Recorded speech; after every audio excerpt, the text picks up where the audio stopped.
where our hearts are right now. It's been emotionally trying on us, right? We don't deal with this every day. Moab is a small town, and this is a small police department. It's been under the microscope of the world since the body cam video of the August 12th incident was released. When you're singled out, you're the officer surrounding the national attention. I think it's safe to say those officers are struggling right now. Did the officers miss domestic violence warning signs that could have saved Gabby? An outside agency is now investigating and is expected to release their findings soon. Assistant Chief Palmer says at least one of the officers involved wanted to talk to me, but because of the open investigation, he's not allowed. I'm not going to sit here and say that we're not willing to take this incident and learn from it, because we are. We evaluate what we do every day, constantly. Right here is where our first officer's vehicle would have been. Assistant Chief Palmer took us to the spot where they stopped Brian Laundrie. So this is where the traffic stop was? Yeah, so this is where the traffic stop would have taken place.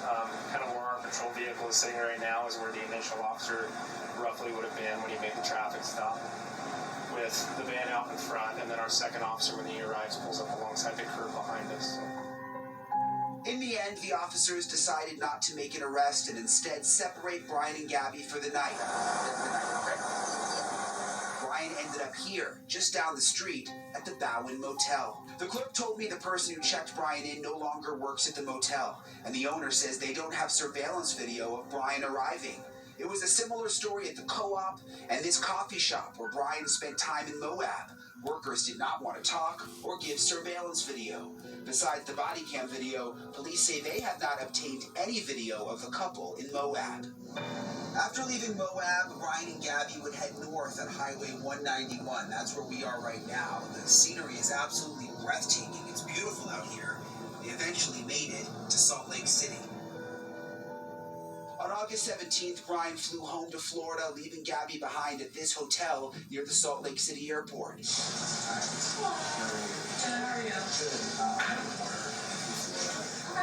The manager told me they were instructed not to say anything, and I got the same line at this restaurant next door. When Brian returned to Utah, he and Gabby continued north in the van, eventually making it to Jackson, Wyoming, and Mary Piglet's restaurant on August 27th. Yeah, it wasn't what everybody said. It wasn't.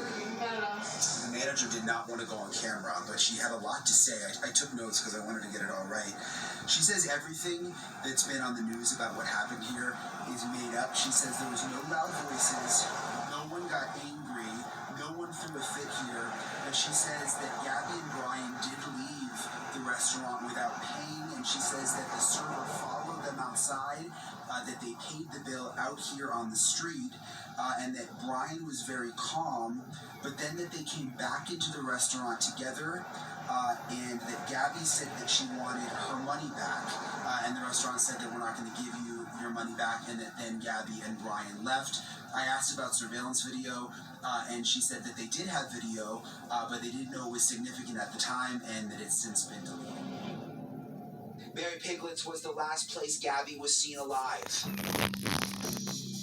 Her van later found down this dirt road in the Spread Creek camping area near Grand Teton National Park. It was first spotted by the Bethune family of bloggers on their dash cam. So we're using the Bethune family bloggers video to try and find the exact spot where the van was. In their video, it looks like it's right here, up on the other side of this tree. Yeah. So this is where Gabby's van was parked, right here on the side of this dirt road. And the body was discovered back this way. It's a bit of a trek back to the site, through several different creeks, back behind the tree line, with only the sound of the rushing water, we found the place.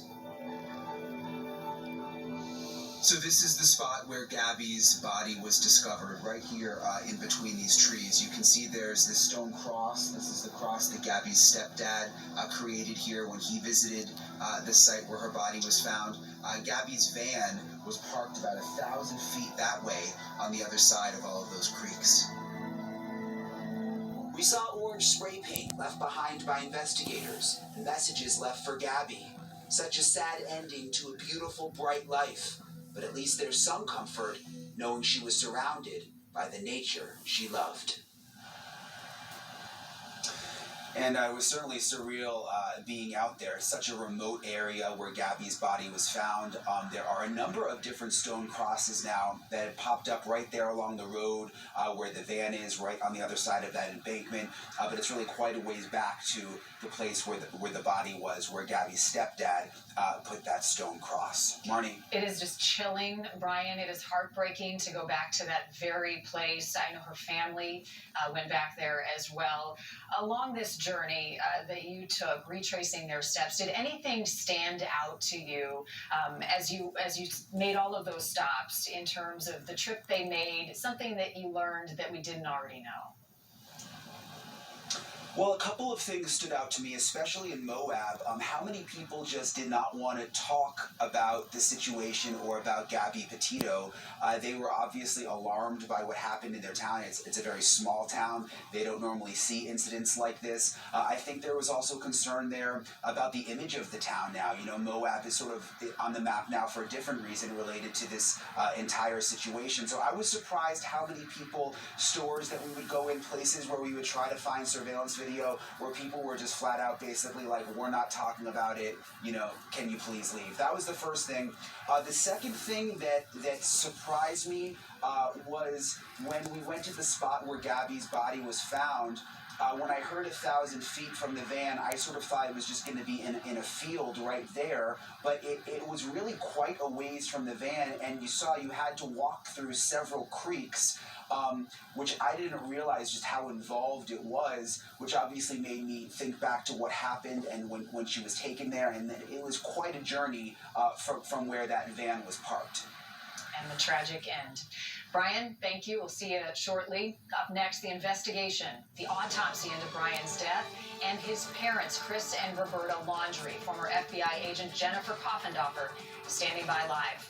Plus, the search for Brian and Gabby nationwide became the catalyst to making more discoveries. Other people who were missing, but are no more. Gabby's final days. Before the break, we retraced the end of Gabby and Brian's road trip. We looked at in the 10 timeline years, of events 15 as we've years, come to know them. somebody blowing Now that we somebody's understand damn all ear, of that, and do they those reach final out stops there. reveal new clues, or True, just add it's to a this murder. mystery? I want to bring back Honey, Brian Enton, who is live in only Ransom thing they National cannot Park, get you along with former unless FBI agent somebody was Jennifer come up a little bit Coffendorfer different tonight. is Thank you double both again. jeopardy. Jennifer, Yeah. we'll What start double with you. jeopardy Looking is? back at those final Well, they can days still get your of their damn journey ass and put you together, back in Brian jail for it. and Gabby. Give us a view through your investigative lens. What stands out most to you? Well, I think when we go back, we have to look at what is the FBI going to look at to prove this case, to prove See? the case against the killer of Gabby Petito. See? It starts They ain't with stopped. who had No. the opportunity. And the van coming back with Brian and without Gabby showed that he was the last person probably with her. If she were still Bullshit. alive, why would he have the bank cards? He would need the bank cards to function. You can't do that. It's incongruent with How somebody did who that could damn just all this shit lost get the around loved without one him in being terms on, of being his missing? It feet? would be He looking wasn't on his the damn feet, lawyering girl. up process. Why would you lawyer up if Are she you had listening to me? stayed behind? Yeah. Brian, He had to get around. a lot of people who commit these types of You hear crimes me? either commit Yeah. suicide What's up? or they He go had on to the get run. around. Of course, Right. Gabby's body being found and the DNA and autopsy evidence that's going to be able to be gleaned from that. And then also you want to prove what was the motive? What was the motive for this person to commit this crime? And in this case, the Moab video as well as the Mary Piglet situation provides that final answer. And potentially what was in that notebook that was found at the reserve. Brian, let's bring you in here. Security cameras outside that coffee shop that you visited, also the co-op. They did not want to give away the surveillance video, as you mentioned. Did they say why? And the police interviewed any of those people or happened to see the video and if it revealed anything? Car wreck or something like that, but just Well, that was really the most surprising takeaway, I would say, from Moab for me. You is know we her went birthday there is the thinking same day we as were going mine? to get surveillance Oh, really? video because there are so many stores And and shops his? right in that area. And we ran into a couple It's of the same things. day as Many Parker's. of the businesses, Really? when this all happened back in mid-August, Yep. didn't know that it was significant and didn't have their video that was saved that long, so the video is now gone. Other places just don't have surveillance video. I mean, if you live in a big city, you're used to I ring don't cameras, think, and pretty much every business has a surveillance camera. I don't But in a think place like Kim Moab, was- many of the I businesses think don't he's have involved cameras. The in assistant some of that police chief stuff. even told me that's a problem that they run into a lot with Yeah. all sorts of crimes, is that people in businesses just don't have cameras. I'm can't recording shake your head at me, this. I They were can't not see. able to find any I'm surveillance recording video this. in I'll the tell you when it entire goes on town commercial. of Brian and Gabby. The only video that they have of Brian and Gabby in town is from that body camera video. Jennifer, Chris and Roberta Laundrie, do they hold the key to information here? I don't believe so. I believe the FBI will be able to solve this crime based on their subpoenaed information they're going to get, based on the autopsy, the DNA evidence, looking at that site where the body was recovered, and then possibly another site where the crime occurred, possibly, witness statements, tracking all the cyber evidence.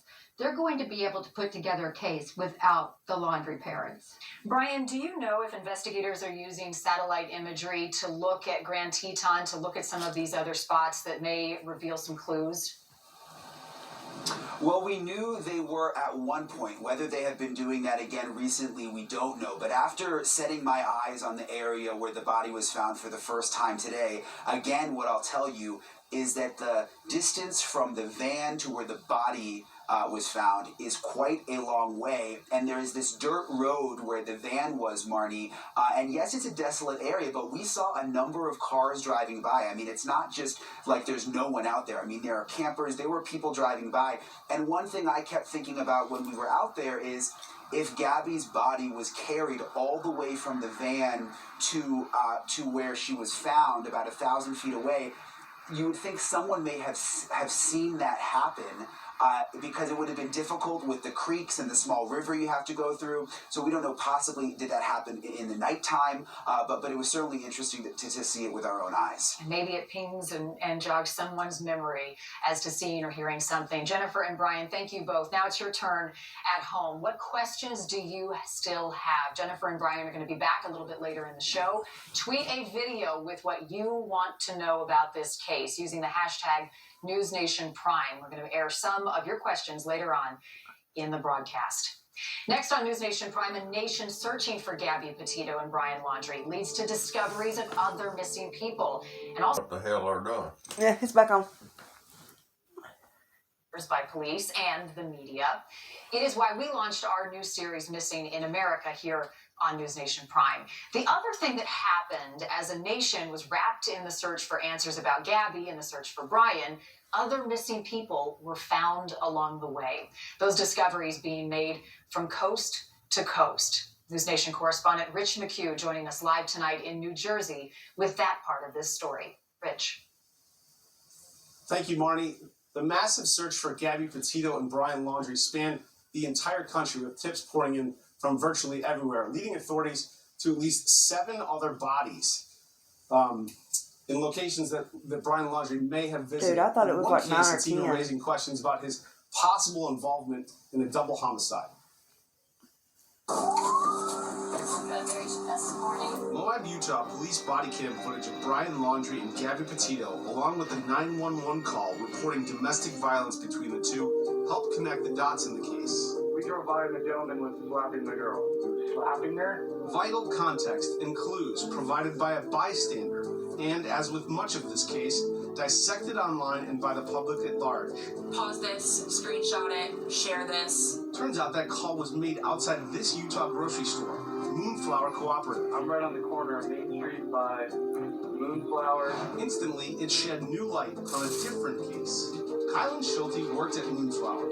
She and her wife, Crystal Turner, disappeared the day after that 911 call was made. Days later, a friend found their campsite in the LaSalle Mountains, their bodies in a nearby creek riddled with bullet wounds. Shultz, according to a warrant, had mentioned to her friends that if something happened to them, that they were murdered, that there was a creepy man around their camp. Internet sleuths were quick to connect Laundrie and Petito to the two women, given the matching timelines.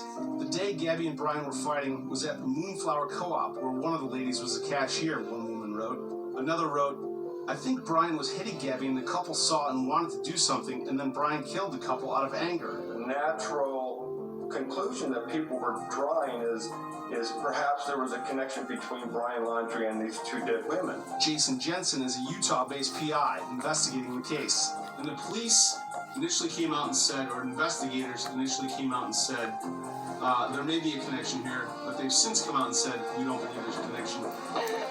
You do, though. Tell me why. Yeah, because there may be a connection, because until you identify a suspect, you don't know. So you don't want to start formulating tunnel vision or erroneously exclude people prematurely, because then it's harder to bring them back into, the spotlight if that judgment was mistaken to begin with. As the manhunt for Brian Laundrie intensified nationwide, the murders of Kylen Shultz and Crystal Turner, unsolved, were the first in a growing list of grim discoveries, each somehow related to the search for Brian Laundrie. Reports that Laundrie had been spotted in Tillman Corner, Alabama, some 600 miles away from his family home in Florida, led police to a body behind this dumpster, but no link to Laundrie.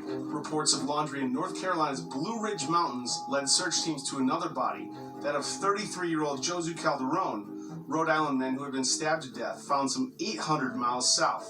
Sarah Bayard, missing since July, was found in El Paso County, Colorado, in an area where Petito and Laundrie had posted Instagram photos. Former New York police detective Michael Alcazar. Now we have a lot of civilian investigators or internet sleuths that are providing tips for law enforcement they can vet and work on, so I think it's very helpful. Back in Wyoming, near where Gabby Petito was found, another body discovered, that of Robert Lowery, father of two, who had been missing since August. Authorities there credit the news coverage and the public for help in finding his remains. I think as a country, we realize that if your particular case isn't going any further, or maybe the leads have gone cold, we have the ability now, through social media, through Facebook, through Instagram, through YouTube, to continue the investigation, to ask for help. Now, it's clear in cases like this that the public and social media do help. And from law enforcement I've spoken with, they say law enforcement across the country, they're starting to embrace this, especially in the major cities, forming social media teams. But it is not a nationwide thing yet, and it is definitely still in its infancy, Marnie. Really incredible to see. Rich, thank you. I'd like to bring in Brian Enton once again. Brian, as we just saw, one of the cases that Rich is highlighting has generated a lot of chatter on social media across the world. You did some digging of your own on this mystery tonight. Yeah, Marnie, the young married couple Kylen and Crystal. When we went to Moab, this is what everyone was talking about. They are scared because this young couple was murdered right outside Moab, and the killer is still on the run. Cindy Sue Hunter still can't believe they're gone. And what were these women like? Killers. Just fun and goofy and daring and brave, and they just lived life to the fullest. Anytime you saw them, they were just happy and friendly and warm, and they just made you feel good. The pair lived at a wilderness campsite 45 minutes outside of town and told friends a guy camping nearby gave them the creeps. The women, before they were killed, was there a text sent about a creeper? Well, they had told their friends at the bar, this is my understanding, it could be different, that there was a creeper dude, and he was too close. The night of August 13th, the couple went to Woody's Tavern, then visited with friends who begged them not to go back to the campsite. It's the last time they were seen alive. I think they thought they were safe. They knew that they needed to move, they weren't comfortable, but even though they made the offhanded comment, if we were murdered, it was him. I don't think they thought that was ever going to happen, I don't think they would have went back up there. When days went by with no word from them, Kylen's dad, out of state, called Hunter, asking if she could help. Well, I drove around for almost 5 hours, stopping people, showing them pictures, asking if they'd seen them, telling them, please, if you see this car or these girls, call the police. But some intuition, drove her a little bit further. That's when she spotted the couple's car, and nearby, made a horrifying discovery. I saw a body in the water, and I immediately turned away. I didn't want to know that that was a body there. I wanted to be wrong. Then she waited for authorities to show up. What has happened since you made this discovery in terms of the investigation that you made? Nothing. At her campsite. Over here, somebody had a campfire ring. That's why Salt Lake City private investigator Jason Jensen decided to come do some investigating of his own. We've seen tragedy this year, tragedy like we've never seen before in Moab. And though the Moab Police Department is not involved in this investigation, Assistant Chief Braden Palmer admits it's left residents on edge. I think it's safe to say that the community is concerned. 2 months later, Cindy Hunter is frustrated that the murders are still unsolved. Do you think there's a killer in this area? Do you think it's someone who just moved through? Is your gut telling you? I just don't know.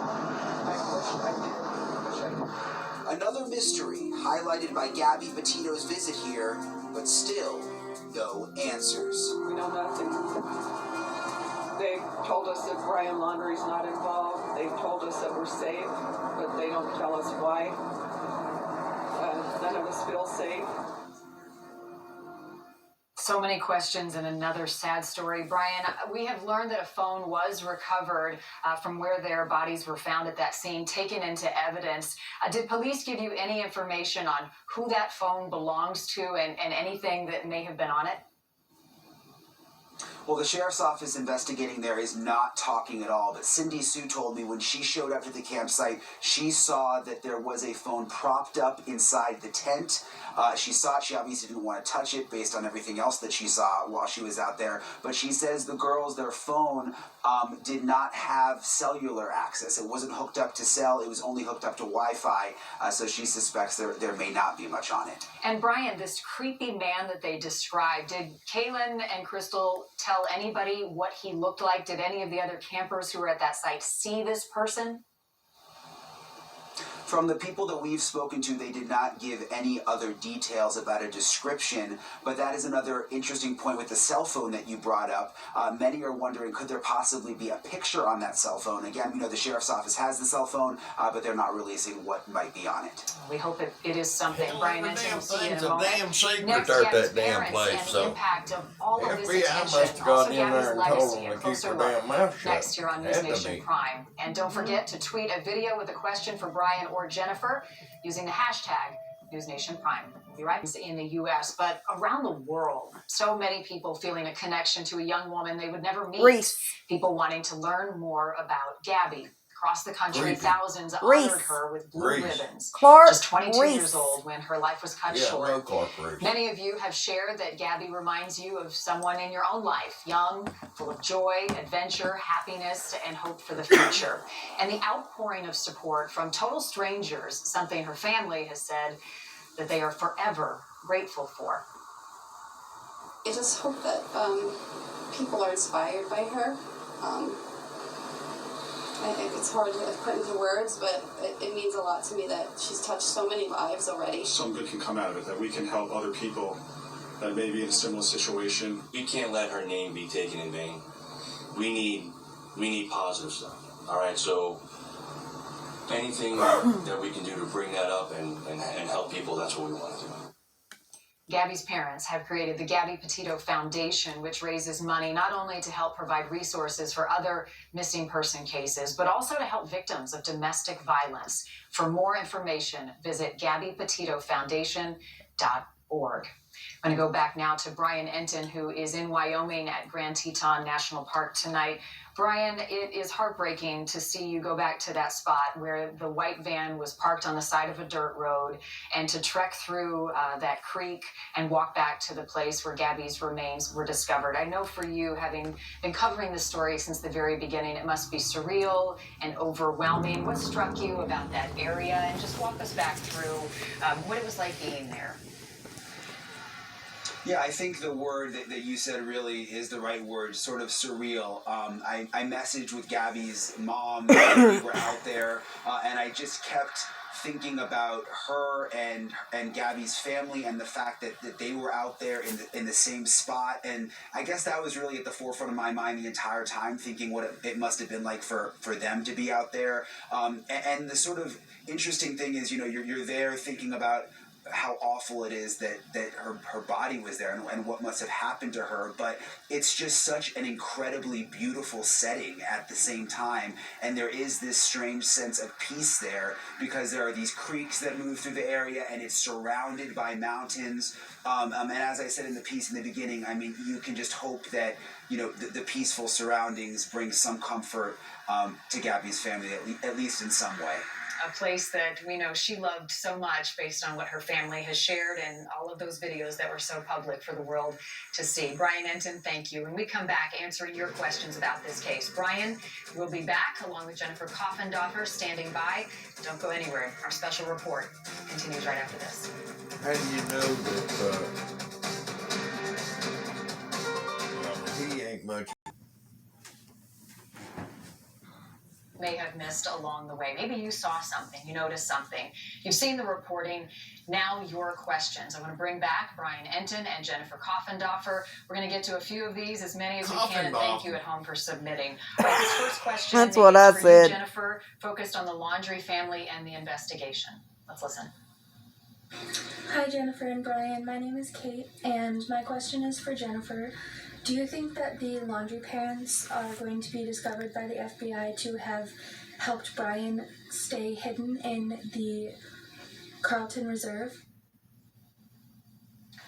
Thank you, Kate. That's a good question. I don't think, and I wouldn't imagine, that the FBI will go after the Laundrie parents for harboring their son. After all that's come out and the fact he is now deceased, I don't think we could expect that. I think an obstruction charge would be more possible, although that would take also some pretty heavy evidence that I haven't seen yet in terms of cleaning that van or hiding some evidence or indicia of that crime. The next question is for Brian. This is from Jessica. He don't go for a shit. My question is, have you investigated into what the domestic violence training requirement is for the Moab police? Also, have you investigated into this here in Florida?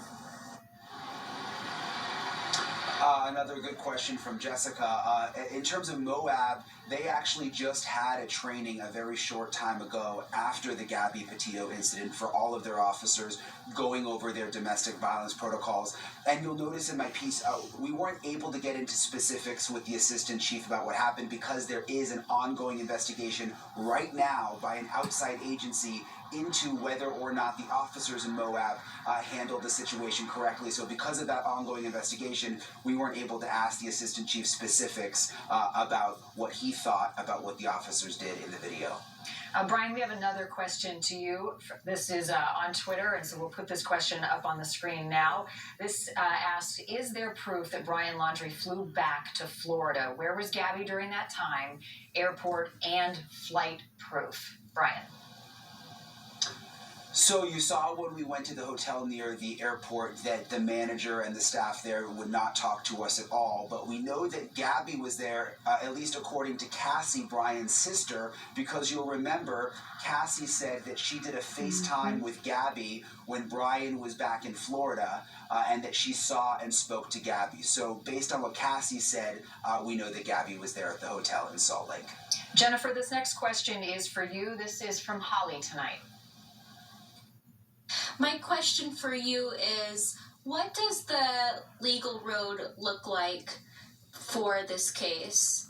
As far as, do you think this is something that the Petitos will be proceeding with in court? Or is this something that they'll settle outside of court? Thank you.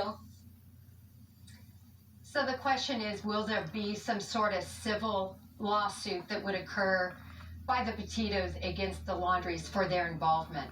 Certainly, if Brian Laundrie were still alive, there would be a subsequent civil suit after the criminal suit terminated. But against the Laundries, I don't know what kind of evidence they are going to have, particularly that would show that a civil lawsuit would be a winner.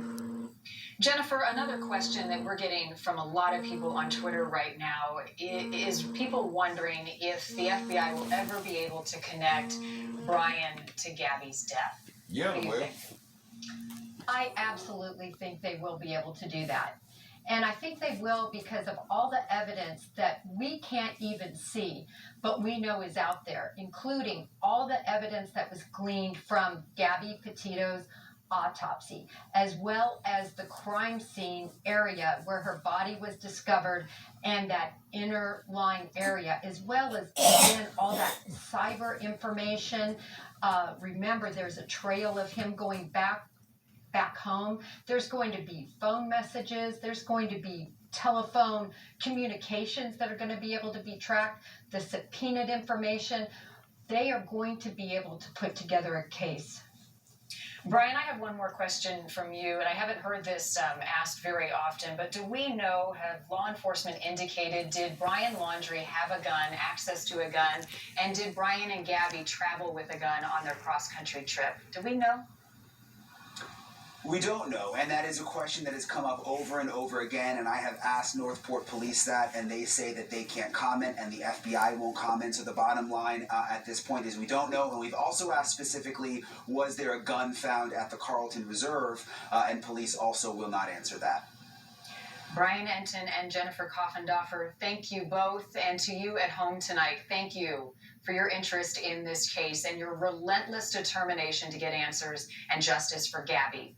As we close tonight, I want to share two images with you. The first is a picture of Gabby, youthful and happy. The tattoo on her arm reads, "Let it be."